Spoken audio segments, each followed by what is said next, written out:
ગુજરાતની ધરતી પર ભાદરવી પૂનમનો મેળો અતિશય ભક્તિ, આસ્થા અને ઉત્સાહનો મહાપર્વ માનવામાં આવે છે. દર વર્ષે લાખો માઈ ભક્તો મા અંબાના દર્શન માટે પગપાળા આવે છે. અમદાવાદ, મહેસાણા, ભરૂચ, વડોદરા તેમજ સમગ્ર વિસ્તારમાંથી અહીં લોકો આવતા હોય છે. આ લોકો માટે સમગ્ર રસ્તામાં અલગ અલગ કેમ્પો યોજાતા હોય છે. જાણીએ એવા જ એક કેમ્પ વિશે. નરેશભાઈ પટેલ, પ્રવીણભાઈ પટેલ એમ કરીને સાથે ભવનપુરાની પૂર અમદાવાદ છેલ્લા 24 વર્ષથી આ સેવા કેમ્પ કરી રહ્યા છીએ. 5 દિવસનો કેમ્પ હોય છે. રાત દિવસ 24 કલાક ચાલુ હોય છે.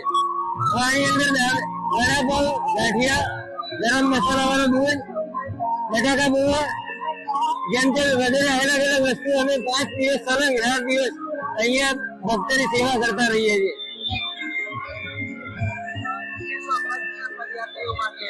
અંબાજીના પદયાત્રીઓ માટે આ બધા રાત દિવસ અમદાવાદ અહીંયા સેવા કરતા હોઈએ.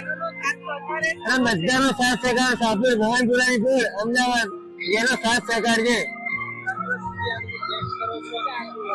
સલંગ 5 દિવસ 24 કલાક.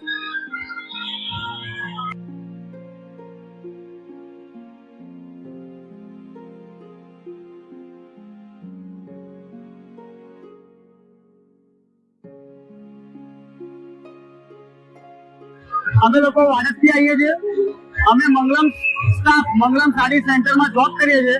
ત્યાંથી મંગલમનો ટોટલી સ્ટાફ નવા વાડજ છેલ્લા 15 થી 20 વર્ષથી અમે કન્ટિન્યુઅસ સેવા આપવા આવીએ છીએ. એમાં અમે તો એક સાઈડના ભાગ છે.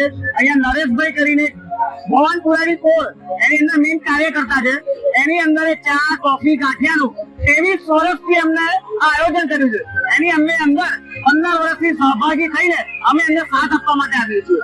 અમે આવી સેવા કરતા રહીએ. બસ એ ઉપરવાના માતાજીની મરજી. બસ આવું એવું કામ કરતા બોલ વાળી અંબે, બોલ વાળી અંબે, બોલ વાળી અંબે, બોલ જી અંબે, કી જય.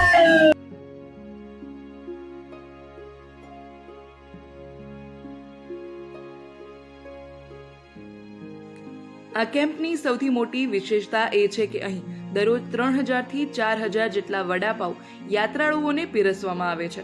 સાથે સાથે દરરોજ 350 કિલો કેસર દૂધ અને આશરે 600 લીટર દૂધની ચા, કોફી બનાવવામાં આવે છે. માત્ર વડાપાવ જ નહીં, પરંતુ યાત્રાળુઓને ગાંઠિયા, બટાકા પૌવા, કેસર દૂધ તેમજ સ્વાદિષ્ટ નાસ્તા પણ વિનામૂલ્યે આપવામાં આવે છે. 5 દિવસ સુધી સતત આ કેમ્પ ચાલુ રહે છે અને કોઈ પણ ભક્ત ખાલી હાથે જતું નથી.